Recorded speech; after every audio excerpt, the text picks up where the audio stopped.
Hey everybody, Rob here. It's time for a couple of stories from the ProRevenge archives. First one, a potential client tried to take advantage of me and I got her fired from her big shot marketing job.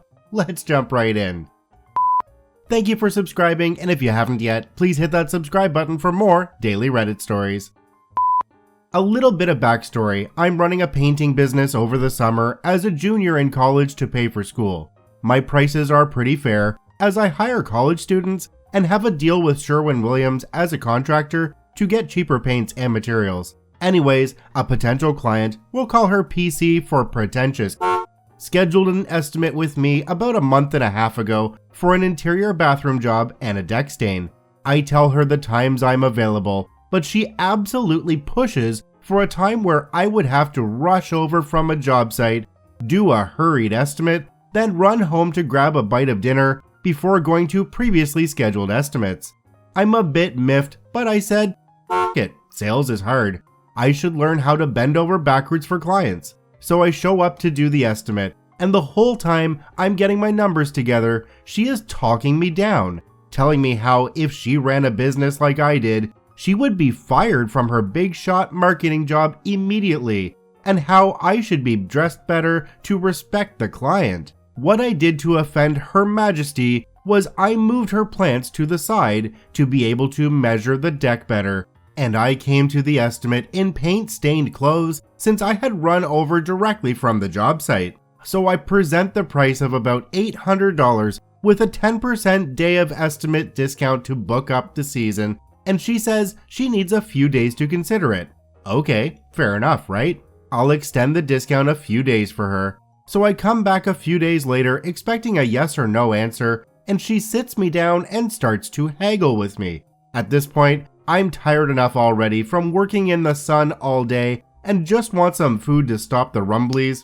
After I give her another 5% discount just to close the job, she continues to haggle with me saying, the highest we can go is $600.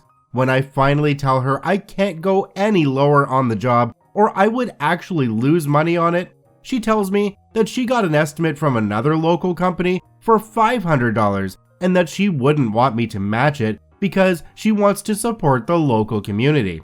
At this point, I'm exhausted and my brain is barely keeping me breathing, but that price point doesn't sound right to me. I calculated my price based off a small profit, labor, and materials.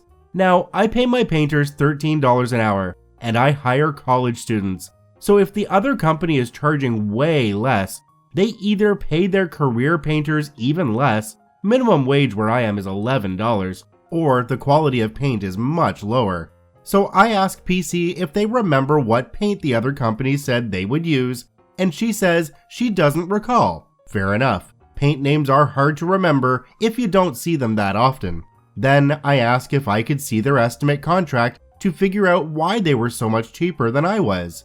PC says that they didn't have an estimate sheet. Now, this is a big no-no in any contracting business because you have to keep track of numbers, budgeted hours, etc. Now, alarm bells are ringing in my head, so I set a firm amount on the price of the previous estimate with the additional 5% discount, which means that I make a measly $5 per hour I personally work on the job. PC finally agrees on the price, saying, it's just $50. I can't see why you can't just give us more discount.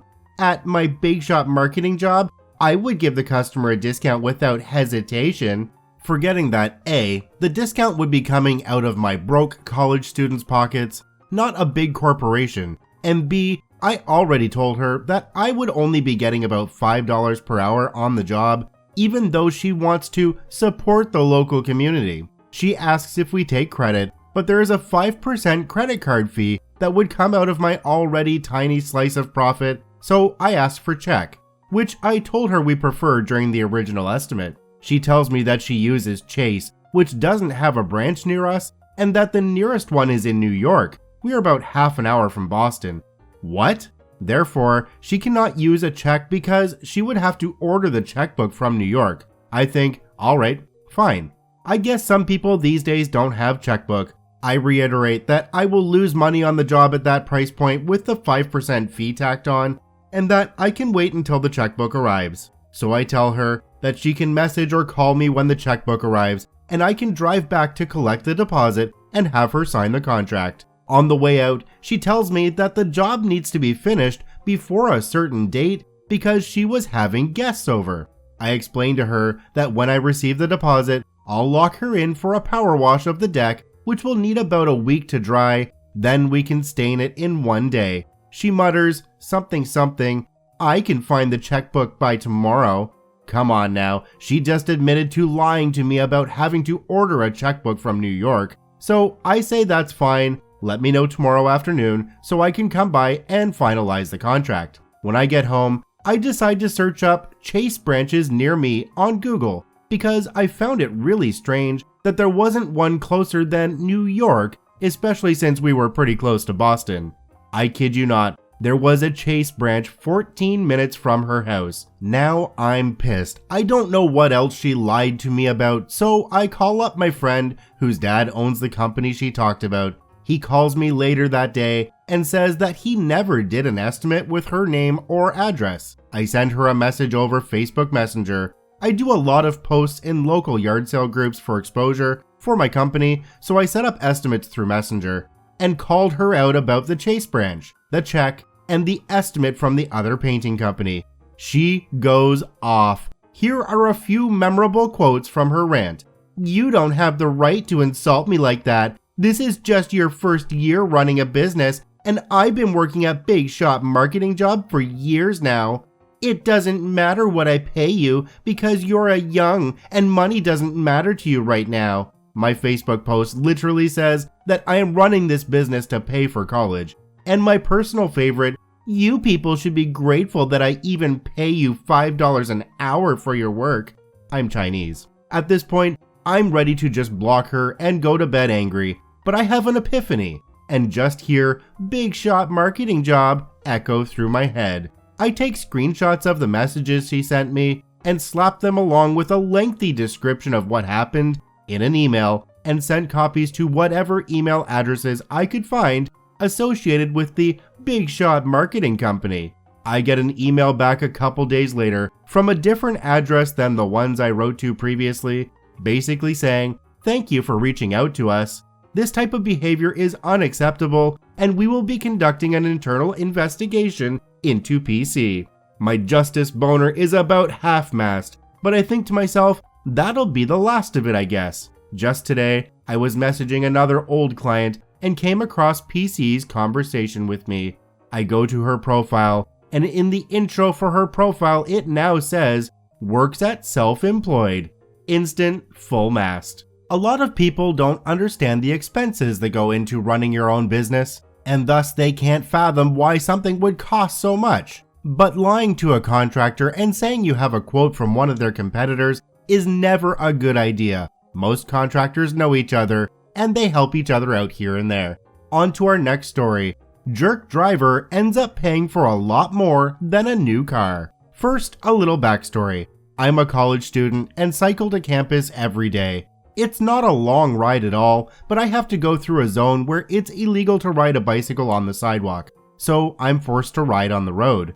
Most drivers don't care and just go around me since I stay to the edge and don't make myself a nuisance. Also, I have a shitty e-bike that I commute on. This will be important later. A few weeks ago, a guy in a Ford SUV, I don't know exactly which kind, started yelling at me as he drove by while I was in the road-only zone. All the usual "get off the road, roads are for cars, you're too slow" kind of stuff. I get that from drivers on a weekly basis. I just ignore and keep going. This man was special though, since he cut right in front of me and slammed on his brakes after yelling. I was able to stop before I hit him, and he floored it out of there yelling, "Better be careful next time, bike." I was pretty mad, but I hadn't got his license plate or anything, and I doubt anything could be done about it anyway. There was no real proof. Over lunch, I told one of my friends who works as an EMT the story, and he got seriously pissed off. Apparently, he has seen the results of a car successfully brake checking on a cyclist, and they aren't pretty. 2 days later, the same Ford SUV jerk tried to brake check me again. I was expecting it as soon as I heard him yelling, "Get on the sidewalk, bike," from behind, so I avoided a crash again. I told my EMT friend over lunch again, and he was even madder than before. I wanted to let it go since I can't really do anything about him and my bicycle isn't going to win in a crash. This guy keeps trying to brake check me every few days during my morning commute, whenever we're on the same patch of road at the same time. About a week ago, my EMT friend told me that he told my story to one of his friends in the campus police who was equally pissed off. The two of them wanted to catch this jerk driver. The plan was to have the policeman parked on the side of the road in hopes of catching and pulling over the jerk. I heartily agreed, and the officer pulled some strings and had himself posted on speeder catching duty for that stretch of road.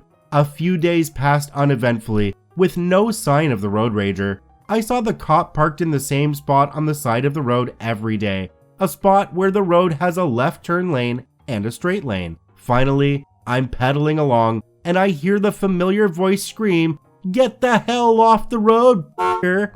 I yelled back, "Catch me then," and took off. I was spinning my scrawny little chicken legs as hard as they would go and pegged the throttle. I guess this made the driver even madder because I heard his engine roar as he pursued me. He shifted into the left lane as I stayed in the right. I looked to the side and saw a nasty-ass old man in the driver's seat with the passenger window open. His mouth was going like he was yelling, but I couldn't hear him over the wind noise. I saw the police car spot approaching and started to slow down. Taking the opportunity, the driver swung right in front of me. I don't know if it was the speed or his anger that made him swing wide, but he cut across my lane and crashed straight into the back of the police car. I barely applied my brakes, slowed down to about 15 miles per hour, and crashed into the side of his car. The officer got out, spitting mad would be an understatement, and called an ambulance and another police car. Everyone was unhurt since the jerk was going only like 25 miles per hour, but there was enough of an impact to trigger the SUV's airbags. The jerk ended up getting arrested for driving drunk, seriously, who drinks before 9 a.m., for an illegal lane change and probably other stuff too. I don't know all the details. I imagine that causing a crash like that would entail some additional charges. The guy ended up having to pay for extensive repairs on the police cruiser and for a new e-bike to replace the one he destroyed by cutting in front of me. The frame snapped. On top of that, I hear that his car was defined as totaled by his insurance company since the airbags went off, so he also has to pay for a new car. With any luck, he'll lose his license from the drunk driving charges and won't be able to menace cyclists again. So this guy actively endangered OP for something that they were legally entitled to do. I'm so glad OP was able to get the revenge that they needed. OP, I hope you went to the hospital and got checked out after this one too, because you wouldn't want any injuries coming up later on that you didn't notice right away. I want to thank both OPs for posting their stories to the ProRevenge subreddit. You can visit them both at the links in the description below. Please go there and give them an upvote. Once again, this is Rob from Karma Comment Chameleon saying thanks for watching. If you enjoyed the video, please hit that subscribe button, drop a like, and share it with your friends. And we'll see you in the next one.